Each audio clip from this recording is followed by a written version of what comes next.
Hello दोस्तों, कैसे हैं आप सब। स्वागत है आप सभी का कॉमिक वर्ल्ड चैनल पर। तो चलिए दोस्तों शुरू करते हैं राज कॉमिक्स में कोबी और भेड़िया की अमर प्रेम सीरीज की अगली कॉमिक्स अवधूत का पहला भाग।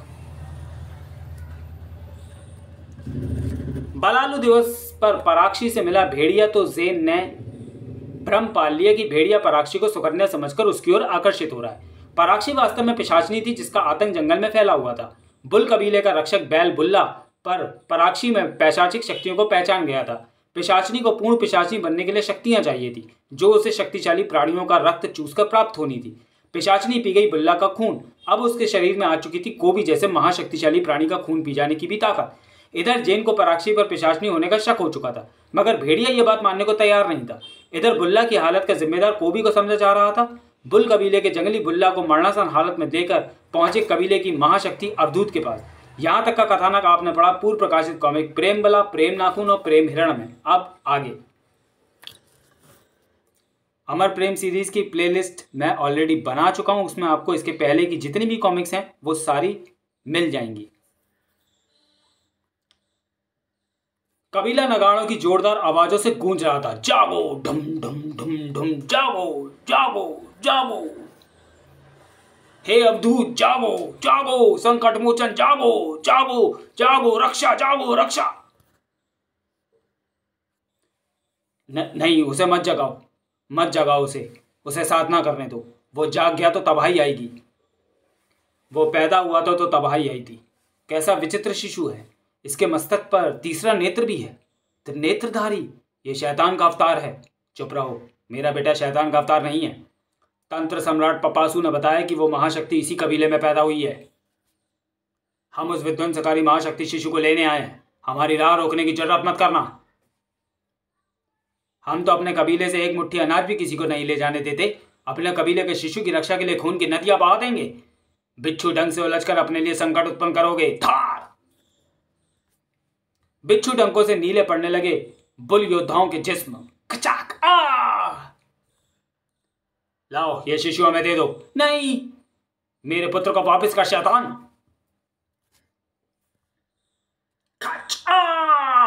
नहीं, अब इसका लालन पालन बिच्छू डंग कबीले के बिच्छू करेंगे। हा हा हा हा हा। यह महाशक्ति है। इसकी विध्वंसकारी शक्तियों के बल पर बिच्छू डंग कबीला जंगल के कबीलों में सर्वशक्तिमान बनेगा। हा हा हा हा हा। बचेगा तो बनेगा। अरे इतने सारे उग्र जंगली भैंसे, इनका नेतृत्व एक सफेद बैल बच्चा कर रहा है। ब्रांग बांग, इनका मुकाबला करो। हमारे डंकों में इतना विषय कि पूरे जंगल को डसा जा सकता है। बिफरे हुए बैल बच्चे का वो शक्तिशाली प्रहार था।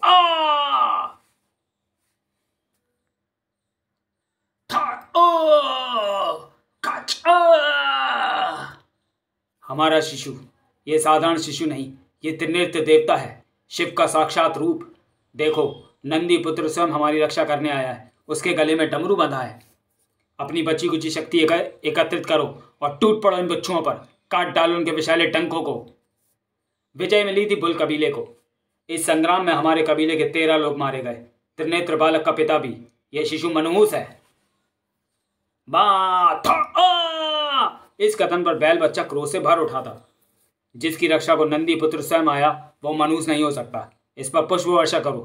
तुम्हारा पुत्र अघोरियों के अघोरी शिव का अंशावतार है। इसका नाम है अवधूत। अवधूत रखो। तुम्हारा भी नाम रखता हूं, बुल्ला। अवधूत बड़ा होने लगा। आज इसे शिकार पर ले जाएंगे। मेरा हृदय कांप रहा है। मां हो ना, हृदय तो कांपेगा ही। चिंता ना करो। अवधूत, ये लो, आज शिकार पर चलना है। शिकार भूमि पर करना है या आकाश में? शिकार तो भूमि पर ही करना है। तो फिर यह भाला किस लिए? मानव शिकारियों की टोली को पशु शिकारियों ने घेरा। शिकारी सुअर झुंड में और यहां पर हमला कर रहे हैं। यह सूकर कबीले के पालतू सुअर है। वो लोग सुअरों की मदद से शिकार करते हैं। चल बुल्ला, रुक जा अवधूत, आगे खतरा है। खतरा तो है, मगर खतरा इन हरामखोरों सुअरों पर टूटेगा। था शिकारियों पर हमला करोगे? हा हा हा, यह तो मजेदार खेल हो गया। उफ उफ, वाह, ये तो और भी मजेदार खेल है। तुम घायल हो गए अवधूत। कहा था शस्त्र अपने हाथ में रखो। जख्म तो योद्धा की निशानियां होती हैं और शस्त्र योद्धा के श्रृंगार। अगले दिन, अवधूत यह क्या कर रहे हो? आपने कहा था कि शस्त्र योद्धा के श्रृंगार होते हैं, इसलिए शस्त्र बना रहा था।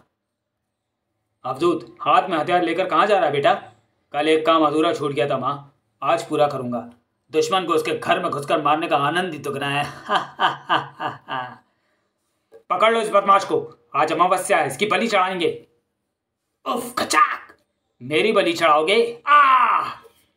फिर मत कहना मेरी बलि चढ़ाओगे। आग आग आग। हर कोई आश्चर्य में था। इन सबको तू मार कर लाया है? दुख तो इस बात का है माँ कि बाकियों को उठा नहीं पाया। मैं उन सबको मारकर पेड़ों पर टांग आया हूँ। कोई मेरे कबीले की तरफ आग भी उठाए या अपनी ताकत की चुनौती दे तो मैं उसे सबक जरूर सिखाऊंगा। एक योद्धा को व्यवहार व विचारों से ऐसा ही होना चाहिए।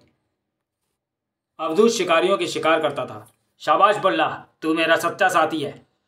भूख के लिए अनाज और फल हैं, क्यों मारता निर्दोष पशुओं को? इनकी ताकत का गुरूर मुझे चुनौती देता है, चुनौतियों के साथ मस्ती भी। अवधूत भंग का रंग जम रहा है। तेरा बेटा सचमुच शिव का अवतार ही है, इन्हें भी भांग धतूरा पसंद है। उसके मस्तक पर बनी तीसरी आंख मुझे डराती है, पता नहीं क्यों बनी है, कभी खुलते भी नहीं देखा। धिंचक धिंचक। इसकी आंख शिव की तीसरी आंख की तरह, घबरा मत, कुछ अनिष्ट नहीं है। बुल्ला कहाँ है? बुल्ला को बुलाओ। कबीले के लोगों के साथ गया होगा बेटा, पानी या लकड़ी लाने। वो साथ होता तो कबीले के लोग सुरक्षित महसूस करते हैं। बुल्ला के आ जाने से स्त्रियां तो बिल्कुल बेखौफ हो गई हैं। ले आ गया तेरा बुल्ला। बुल्ला बुल्ला तू कहाँ चला गया था? आज से ये डमरू मैं अपने पास रखूंगा, जब भी बजाऊं तुझे आना होगा। चुनौतियों का मुंह तोड़ जवाब देता अवधूत बड़ा हो गया। अरे क्या हुआ तुम लोगों को? हम लकड़ियां काट रहे थे, बिच्छू डंकों ने हमला कर दिया। बिच्छू डंक? बिच्छू डंकों का नाम सुनकर तू इतना घबरा क्यों रही है माँ? तेरे पिता की मौत का कारण बिच्छू डंक की थी अवधूत बेटा। बुल कबीले से उनकी शत्रुता बरसों पुरानी है।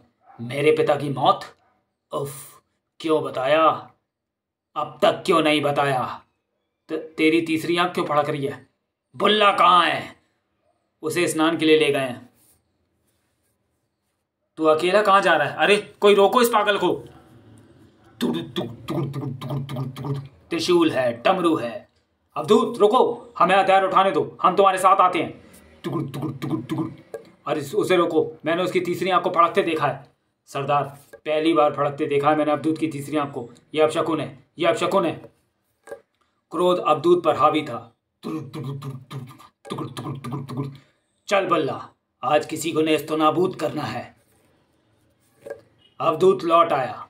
ले माँ, पहचान ले इनमें कौन था मेरे पिता का हत्यारा। उफ, लगता है इसने किसी को भी जिंदा नहीं छोड़ा। उफ, मासूम व बेकसूर बच्चों को भी मार डाला तूने।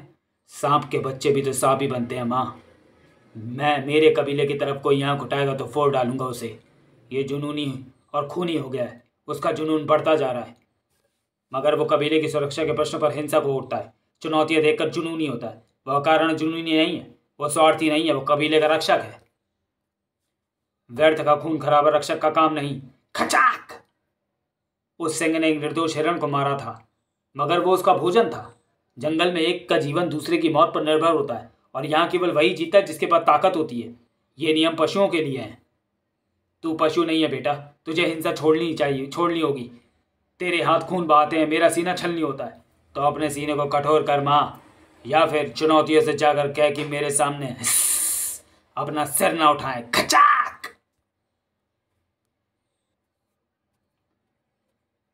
अवधूत गजब हो गया। क्या हुआ? तंत्र मन की शक्तियों से युक्त खूनी कबीले के खूंखारों ने तंत्र का प्रयोग कर बुल्ला को पकड़ लिया है। वो उसकी बलि देने वाले हैं। बुल्ला को मुक्त कराने की चुनौती सामने थी। मेरे साथ कोई नहीं आएगा। उसकी तीसरी आंख फड़क रही है, अर्थात तबाही अब दूर नहीं थी। डमरू के स्वरों से जैसे तंत्र मंत्र का सम्मान टूट गया था। बुल्ला फुफकार उठा था। काट दो उसका सर, खबरदार। खचाक! काटना मुझसे सीखो। खचाक!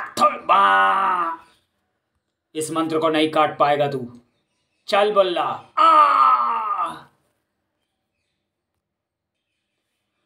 तो चलिए दोस्तों, वीडियो को यहीं समाप्त करते हैं और मिलते हैं अवधूत के दूसरे और अंतिम भाग में अगले वीडियो में। तब तक के लिए धन्यवाद।